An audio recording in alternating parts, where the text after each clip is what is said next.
أعوذ بالله السميع العليم من الشيطان الرجيم. بسم الله الرحمن الرحيم. والصلاة ربي والسلام على أشرف المرسلين سيدنا وحبيبنا محمد وعلى آله وأصحابه من والاه. السلام عليكم ورحمة الله وبركاته. Alhamdulillah, we thank Allah Azza wa Jal, the one and the only, who deserves to be worshipped, who has created the heaven and the earth. And we thank him for sending the last and final messenger, Muhammad Sallallahu Alaihi Wasallam, and he made us his ummah.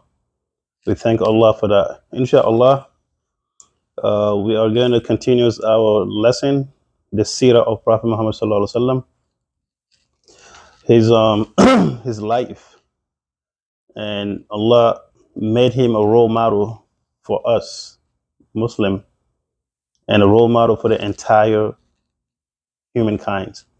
Inshallah, our last video we talked about the summary. We summarized everything from the Meccan era before Prophet Sallallahu Alaihi Wasallam, his four fathers, like his grandfathers, starting from Ibrahim alayhi salam to Ismail alayhi salam, and his great grandfathers. We talk about all of them pretty much. I mean, most of them. To till Abdul Muttalib, his grandfather.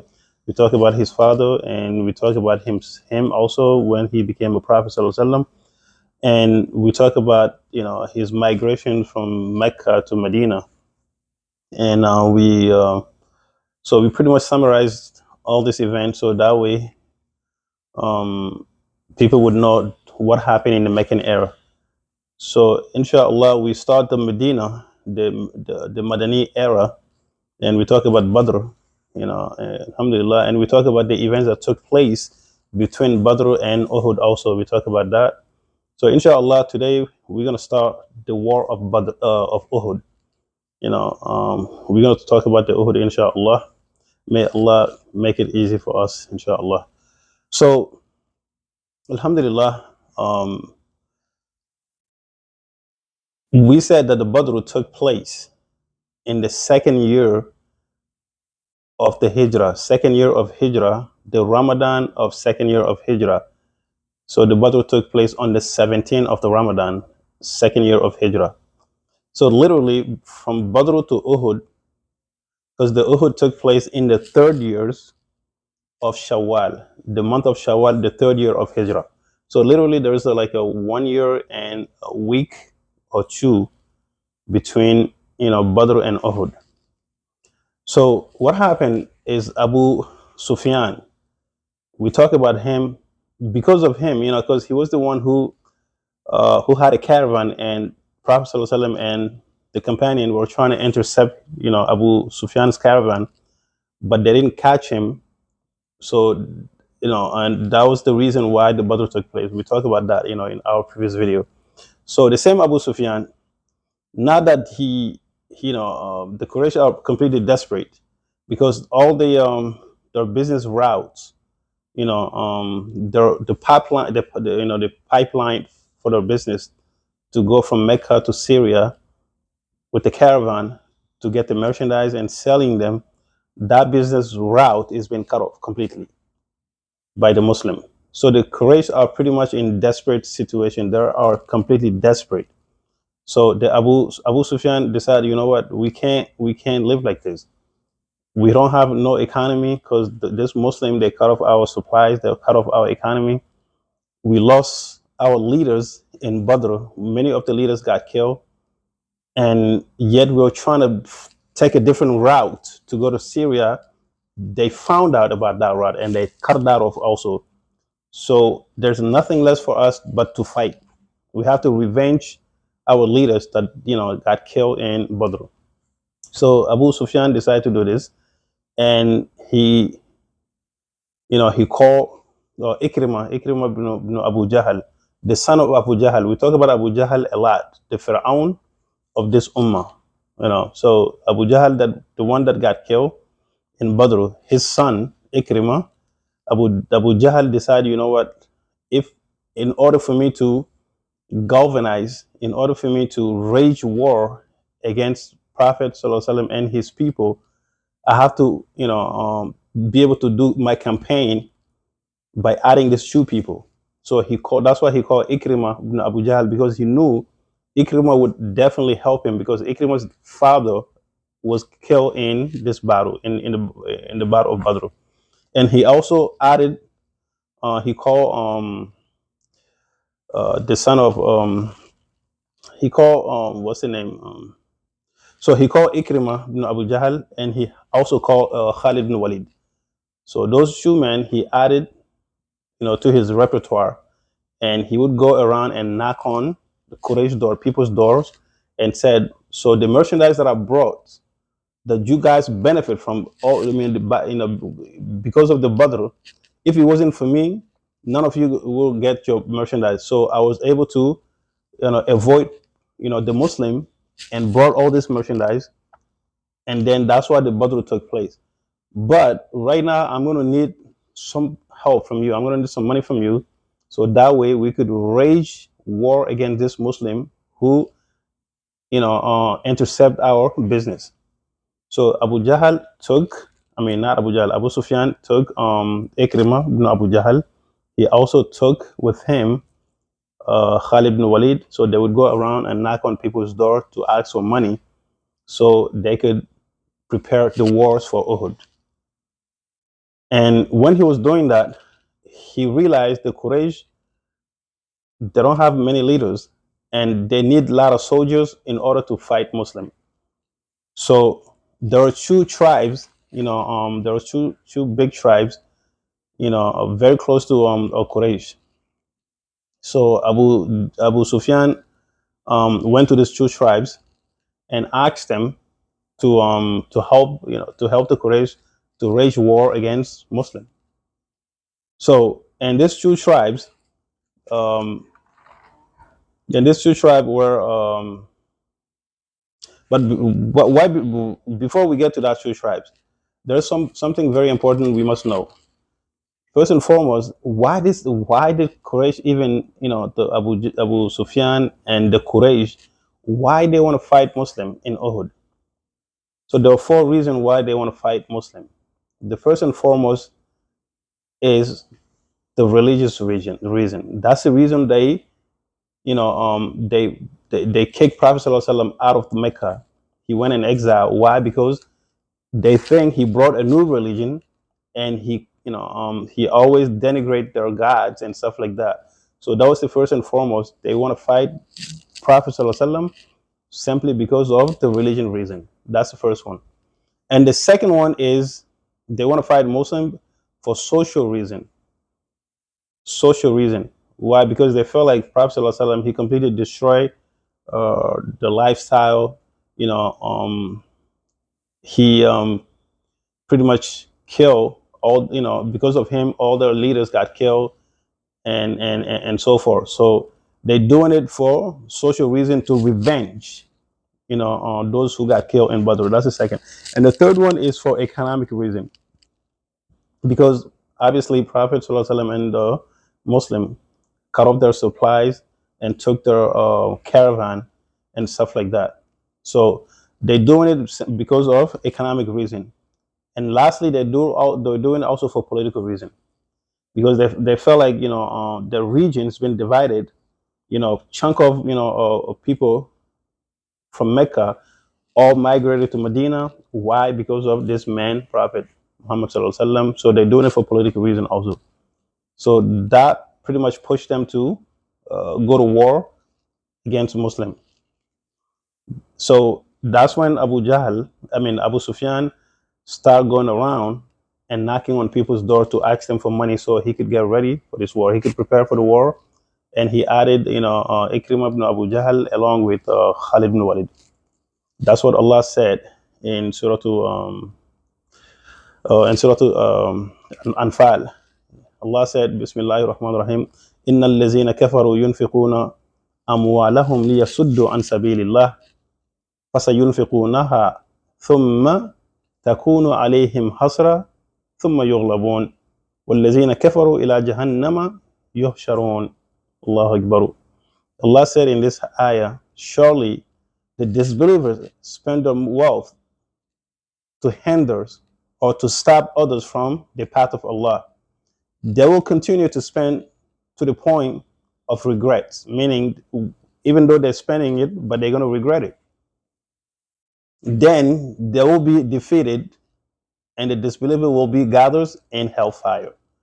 You see, even today, you would find, many countries, they spend a lot of money so that way they could destroy Muslim community, they could destroy our societies and stuff like that, thinking they're going to be successful, but not. Allah promised that they're not going to be successful no matter what they do. They're going to spend their money trying to destroy this religion, but it's not going to happen. That's what Allah is saying. They're going to spend their money, but they're still going to be defeated. So now the Quraysh start putting money together, and then they realize they need people to assist in this war because they don't have many soldiers from Mecca, so they need a neighbor tribe to help them. So there were two neighbors. They come across and ask them for help, and these two neighbors, there were a tribe of Kinana and Tihama, the tribe of Kinana and Tihama. Why the Kinana and Tihama, these two tribes, decide to help the Quraysh to wage war against Prophet Sallallahu Alaihi Wasallam? Simply because of economic reason. Because these two tribes used to benefit economically from Quraysh. Because when Quraysh would go to Syria and bring the merchandise, so these two tribes would get their share. They would buy some stuff and sell it. They would buy and sell with the Quraysh. So that now that the Quraysh, their supplies, their economic supplies, been cut off, and that pretty much affect these two tribes' economy. So they felt like, you know what, our economy went down because of this guy Muhammad. So we're gonna help the Quraysh fight him. That's the reason these two tribes joined the Quraysh to fight Prophet Sallallahu Alaihi Wasallam, Tihama and Kinana. And not only they helping the Quraysh with men, they're also helping Quraysh by giving them, some armors, like the war armors, like the armors that you wear to protect you. It's like a suit that you wear to protect you when you go to wars. And so Abu Sufyan, along with these two tribes,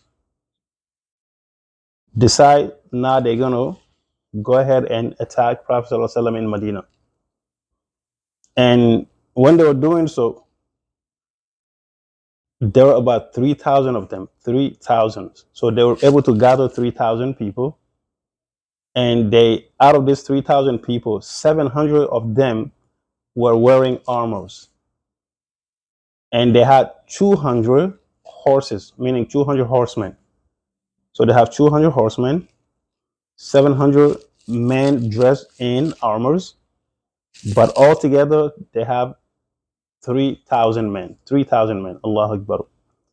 And they decide also to take some women with them, so that way the women would, entice them, would encourage them to fight.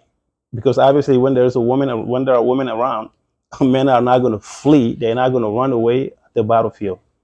So they decide to bring some of the women to these battles. Allahu Akbar. So the minute the Quraysh decide to leave Mecca, now they're going to head it to Medina. And this happened in the 7th of Shawwal, the third year of Hijrah. Third year of Hijrah, the 7th of Shawwal. So usually from Mecca to Medina at that time, it would take you 14 days when you're riding camels, 14 days in a normal pace. But the Quraysh were so eager, they were so determined to go to this war. So they did this distance in 7 days. Allahu Akbar. They cut it, the 14 days, into half. So they did it in 7 days. So when they left Mecca, now they're heading to Medina. Prophet Sallallahu Alaihi Wasallam, his uncle Abbas. We talk about Abbas. So Abbas was one of the prisoner that the Muslim caught in Badr, and he has to ransom himself. Then later on he became a Muslim, but he was a secret Muslim in Mecca because he come back when he paid off his ransom. He come back to Mecca, But he became a Muslim, but no one knew that he was a Muslim, because he was a secret Muslim, you know. So when the Quraysh got ready and Abbas saw everything they were doing, so Abbas didn't do anything yet. He waited till Quraysh left Mecca, and he called one of his servants, and he wrote a letters and gave it to his servant, and he told his trusted servant, go right now to Prophet Muhammad sallallahu alaihi wasallam in Medina and hand him these letters. So inside the letters has all the details that Prophet needs to know. So this servant took the letters and run. So this servant, it took him 3 days from Mecca to Medina. That's how fast. That's the fastest anyone could go. We said in a normal pace, like when you're traveling in the camels from Mecca to Medina, at that time it would take you 14 days. But Quraysh, because they were traveling with the big armies, 3,000 men, so they were able to do it in 7 days. But this man that Abbas sent, the servant, he was riding a horse, so he was riding as fast as he could. He was able to do it in 3 days as fast. So when the servant got to Kuba, Kuba is like a first. It's like a first region. It's like the entrance of Medina. Before you go to the city of Medina, you pass by Kuba. So Kuba is a place that we talk about that Prophet ﷺ built the first masjid, Masjid Kuba. So the servant found Prophet ﷺ in Kuba because Prophet he was visiting Kuba, Masjid Kuba. That's when the servant found him. So this servant handed him the letters, and obviously Prophet cannot read and he cannot write. And Nabiyul Ummi. So he's an unlettered prophet. He couldn't read and write. So he took the letters and gave it to uh, Ka'ab. He gave it to one of the companion, to read the letters for him. So when the letters was read to him, inside the letters it said that the Quraysh left Mecca and they're heading to Medina to fight the Muslim. And they should be at this place because they left this day. They left on the 7th of Shawwal. So based on the calculation, the way they're going, the pace they're going, they should be at such and such place. So when this letters was reading by one of the companions to Prophet Sallallahu Alaihi Wasallam, Prophet Sallallahu Alaihi Wasallam, he took the letters and he told his companion, this Sahabi, he said, please do not say any word. Do not say anything to anyone. Anyone. Just wait for my decision. Do not say anything to anyone. So right away, Prophet left Kuba and now he's heading back to the city of Medina. So when he got to the city of Medina, he gathered the leader of Ansar, some of the Ansar's leaders. And now he's explaining things. He explaining to him, to them what happened. So when he explained to them what happened, he said, well, this is the situation. I just got the letters saying that the Quraysh are about to attack Medina. So what should we do? Allahu Akbar. Even though prophet, he is a prophet, but yet he still asks other people's opinion, and he didn't just go to public and start screaming, oh, the Quraysh are about to. No. He went calmly and he called the leaders and present the situation to them and asked their opinion what they should do. And then after that, he sent 3 spies to go check if the Quraysh are found or if the Quraysh are coming. So that way they would know the Quraysh positions so they could get ready. So when those 3 spies went, they found Quraysh at exactly place they expect them to be. And the Quraysh were pretty much more like 2 days away from Medina. So they came back, these 3 spies came back and told Prophet ﷺ, we found Quraysh at such and such place. They're literally about 2 days away from us. So that was pretty much the 11 or 12 of the Shawwal. And this was Thursday. So Prophet ﷺ, he decided, now I'm going to make the matters public. So he waited on the next day, which was Friday, which that was Friday. So that Friday was the I think that was the 14th. Yeah, that Friday was the 14th of Shawwal. So after Friday prayer, the Prophet masjid were completely full after Friday prayers, and some even said right after the Friday prayer they had a janaza. So the masjid was completely full. So Prophet, he stayed in the minbar and he started talking to Muslim. He said, "Oh Muslim, the Quraysh are about to attack us. I got some information about them, and they are such and such place. So from now on, we are we are going to see what we can do. But what I'm going to propose, this is Prophet, he's giving his sermon, he's giving a khutbah.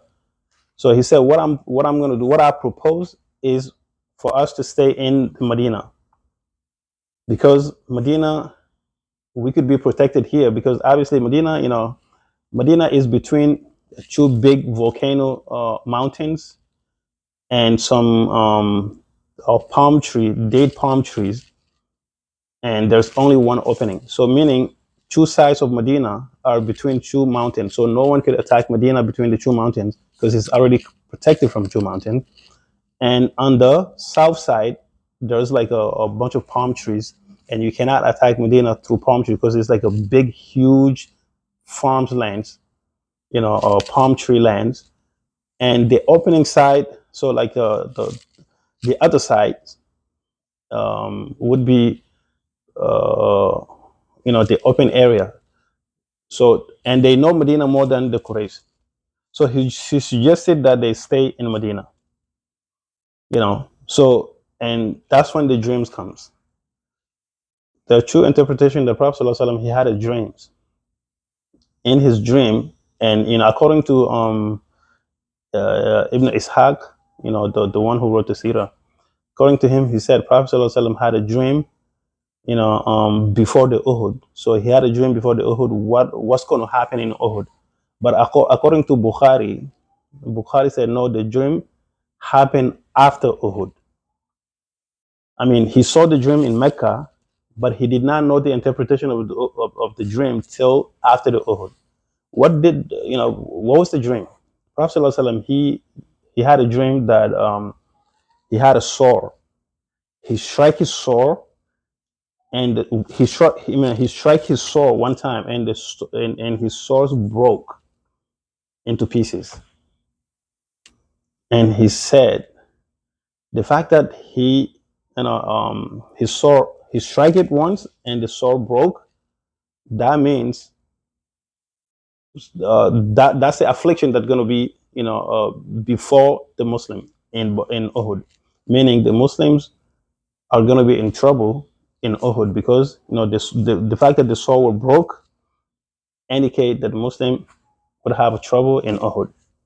And then he said, then I strike back with my sword again, and my sword became as good as it was before. Meaning, the first time he strike, the sword broke, and then he strike again. It is as if the sword comes together, meaning it comes as good as it used to be.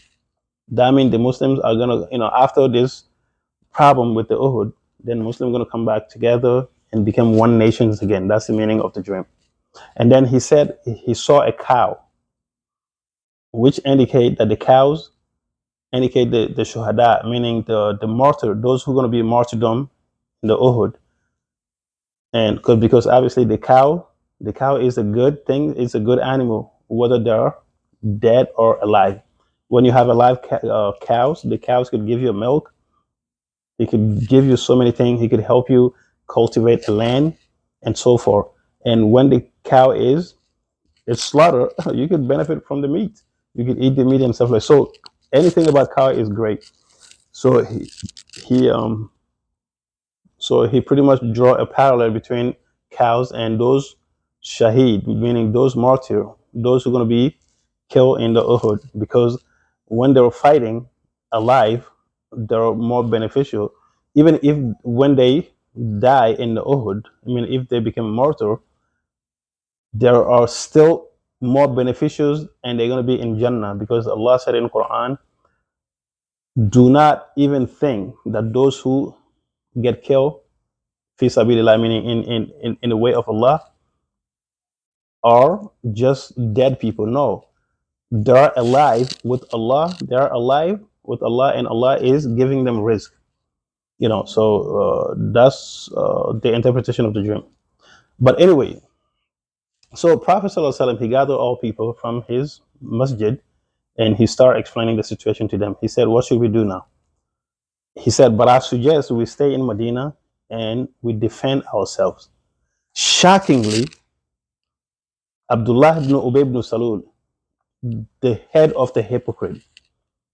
We talked about him before. The head of the hypocrite, for the first time, he agreed with Prophet Sallallahu Alaihi Wasallam. He said, "Yes, I absolutely, support Prophet with this ideas. I think we should stay in Medina and defend Medina. Why? Because nobody ever succeed, of fighting us while we stay in Medina.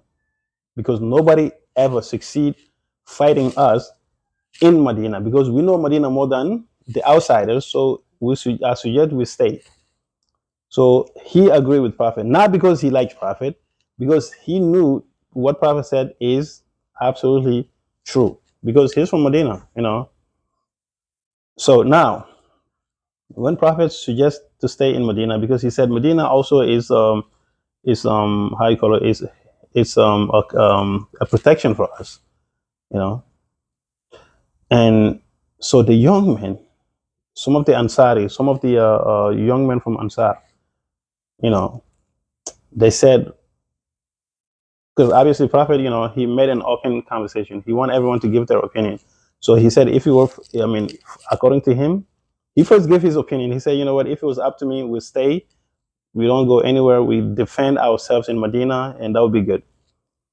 And like I said, Abdullah ibn Ubay ibn Salul agreed with Prophet Sallallahu Alaihi Wasallam. He said, yes, I think that's a great idea. But the young people, as you know, every young people have like the bloods are hot, the overzealous young. Every time young people, they always want to do things.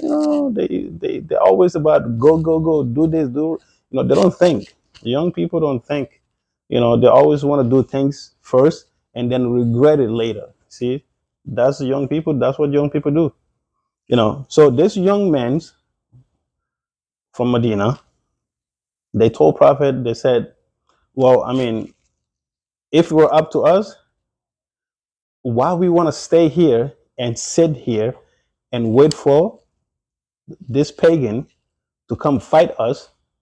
Why we have to stay here? We have to go and confront them. We have to go and confront them wherever they are, and let's fight them. We can't stay. We can, we're not going to stay here and sit here for doing nothing or trying to defend ourselves. Let us just go and fight them. You know. So they said, no, no, no, we're not going to stay here. We have to go. We have to go. We have to go. So Prophet realized that these young men, they are so eager to fight. They want to go so badly to fight the Quraysh. And they kept making noise. And the other Sahaba, like the senior Sahaba, like Abu Bakr and Umar and so forth, those were there. They didn't say anything. They were very quiet. But this young Sahaba, they were making noise. Yeah, let's go fight. We're not going to sit here and watch these people come and no, no, no. We have to go and meet them and fight them. So at some point, Prophet said, okay, fine. So if you really want to go fight, okay, fine. Let's do that. You know, Allah Akbar. As a Prophet, even though he said he would rather stay in Medina and defend, but he changed his mind because these young men were ready to fight, and they convinced Prophet. They not exactly convinced, but they kept pushing so Prophet could go and get ready so they could go ahead and fight the Quraysh. So the minute Prophet left to go home and put on his armors, put on his suits for the wars, that's when the senior Sahaba, rebuked this young Sahaba. And the senior Sahaba said to the young one, he said, "What is wrong with you guys? What is wrong with you? The Prophet ﷺ already told you his opinion. He said to stay in Medina would be better for us. He is the Prophet. Why you go ahead and start making noise? Yeah, let us go fight and this and that. Why? He is your leader. When he talks, you don't talk back." So the senior Sahaba rebuked these young Sahabas, and the young Sahaba felt extremely, extremely ashamed. They were really, really, really, really, they feel extremely sad and bad, you know. And they said, you know what, okay, fine, So, I mean, you guys have a point. So let's just forget about this fight then. We go by what Prophet ﷺ said.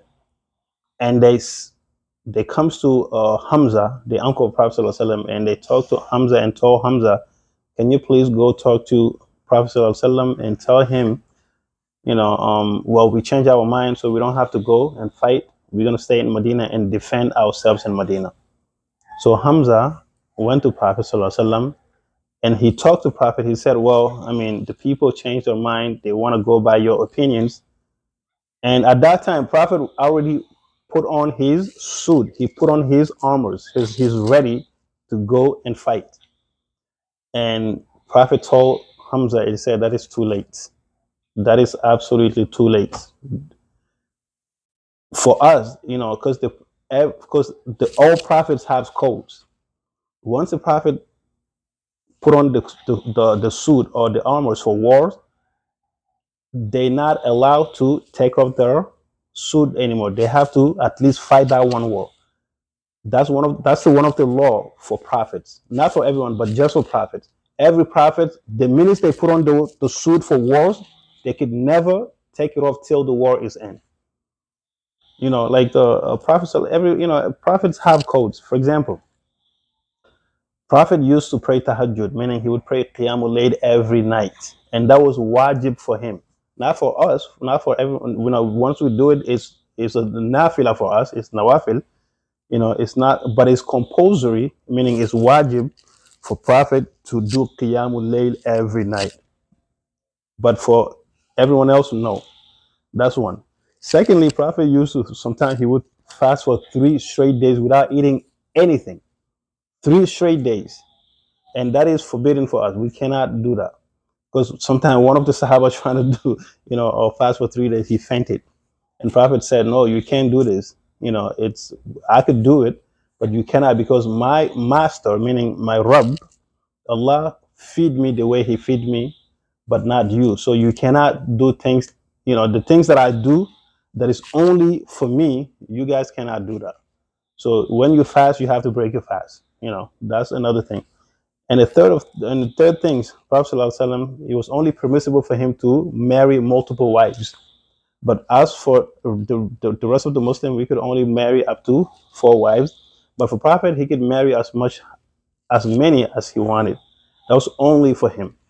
So this is one of those kind of stuff. So when Prophet ﷺ, when the Prophet put on his armors for war, he cannot take it off anymore till he finished that particular war.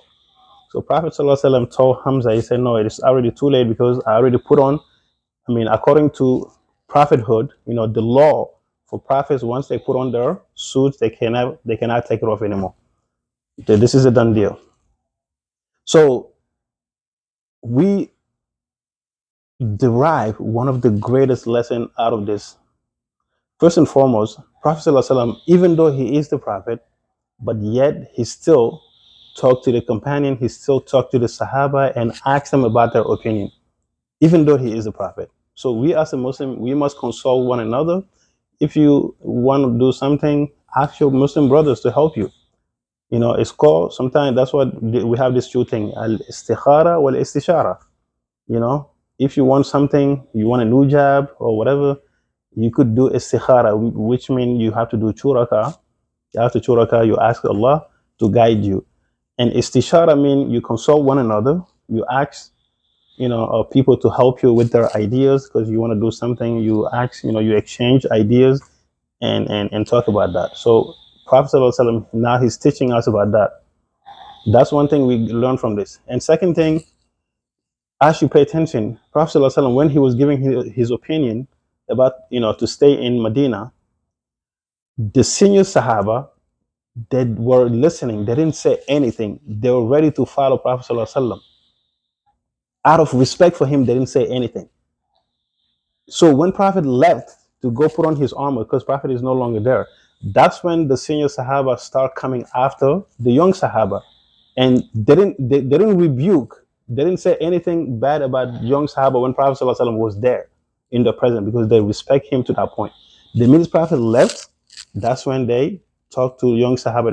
They said, how can you do this? How can you do this? Your own Prophet is saying, I want this, and you guys want to come out and give your opinions? You know, that show the senior Sahaba how much they respect Prophet Sallallahu Alaihi Wasallam. Allahu Akbar. Allahu Akbar.